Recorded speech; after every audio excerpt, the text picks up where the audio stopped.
Tributes from all over the world continue to pour in honor of the late Speaker of the Parliament of Uganda. However, little or nothing has been known about the cause of the death of the late Speaker. Today, the government of Uganda has conveyed a report where the Minister of Health described the late Speaker's health tribulations that eventually led to his death. In her message, the Minister of Health, Honorable Ruth Janachenk, described three causes that could have led to the death of the late Speaker, citing multi-organ failure, multiple viral infections and bacterial infections, as well as contributory complications that date back to the 1990s when the late Speaker was shot at during demonstrations at Makerere University. Honorable Speaker, the report I have here is the death summary report for the late Right Honorable Jacob Oulanya Lokori.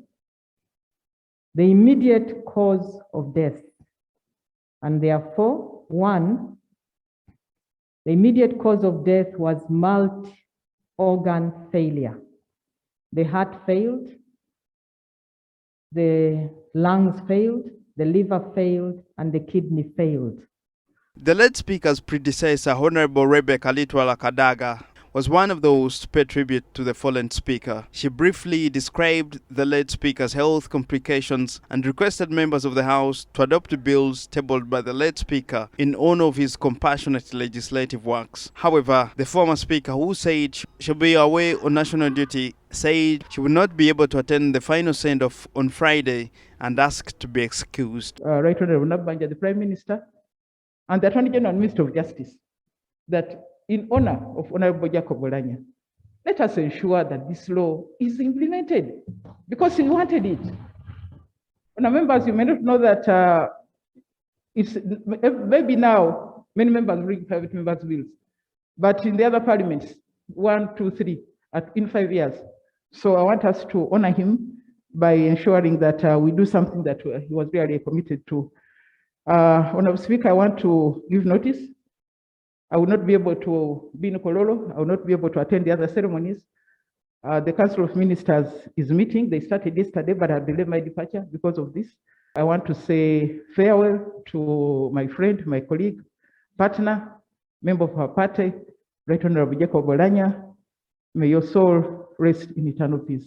The August House, which was filled to capacity, saw parliamentarians and ex-members of parliament eulogize the late Speaker. An emotional Laura Kanushu, the national female representative for persons with disabilities, described the late Speaker as a humble public servant. Say one thing, that for the few months that I have known the Right Honorable Speaker, he was a reflection of Proverbs 11, which says, pride comes before a fall, but the humble are full of wisdom. That is my only explanation of who the late Jacob was. I can't forget when I walked into his office and he got off from his chair, pulled a chair for me. We talked. I was going out, carried my bag, walked me to the door.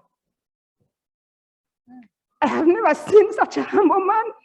The tributes from the members of parliament were accompanied by eulogies from foreign embassies and consulates, including the embassies of Egypt, Senegal, Togo, Rwanda, the Minister of Foreign Affairs of the Federal Republic of Ethiopia, and the Embassy of the People's Republic of China, Mauritania, Burundi, Somalia, Libya, and the Federal Republic of Russia in Kampala, in memory of the late Speaker, and to ensure continuity of the late Speaker's educational support to the underprivileged students. Honorable Anita Monk has asked members of parliament to contribute £1 million shillings each towards the Oulanya Educational Trust Fund, through which the late Speaker has been supporting over 200 students from underprivileged families at primary, secondary, and tertiary levels. This report has been compiled by Robert Ndiamhachi and Josephine Mutes Kim for BTM News Today.